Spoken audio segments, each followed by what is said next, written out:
Congressman John Campbell of California has taken up Barney Frank's proposals to regulate internet gambling and turn them into a bill of his own.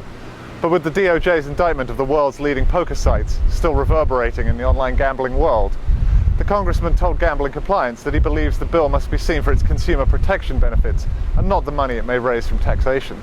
The tax revenue is nice, and it's certainly something we should mention, but I don't think it should be the primary issue with which we lead on this bill, because it makes it sound like we're doing something bad here and we're only doing it for the money. That's not the case. I don't think it is the best reason for doing it. Yes, we have deficits. Yes, we need additional revenue.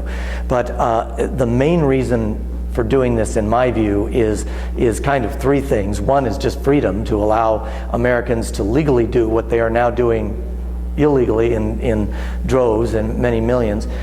Secondly, to provide them consumer protection, which they're not getting now from many of these offshore sites. And thirdly, that we create jobs and a new economic growth in the United States.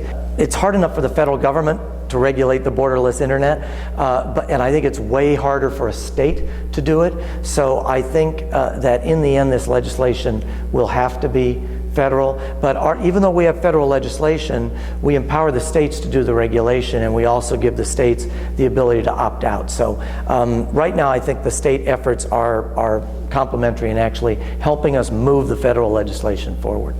What impact does Black Friday have on the landscape in the US, and how does it make your bill less or more relevant? I think it has both a positive and negative aspect to it. It certainly raised the profile of this bill because of this. This was a very high-profile raid, prosecution, whatever you want to call it, that the Department of Justice did. It clearly is a negative in one sense because it makes those who oppose the bill, it reinforces their belief that the only people who do online gaming are law-breaking bad entities that do bad things. But on the other hand, I think it helps the bill in that it shows, you know why they did this? Because millions of people were on these sites.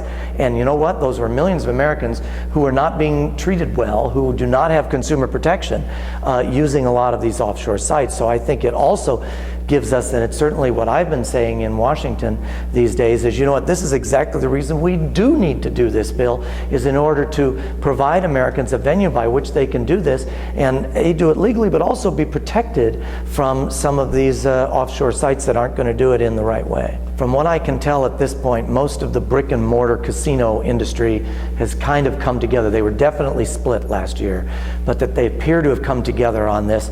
I think the horse racing industry is with them, and I think most of the tribes, or many of the tribes, are there.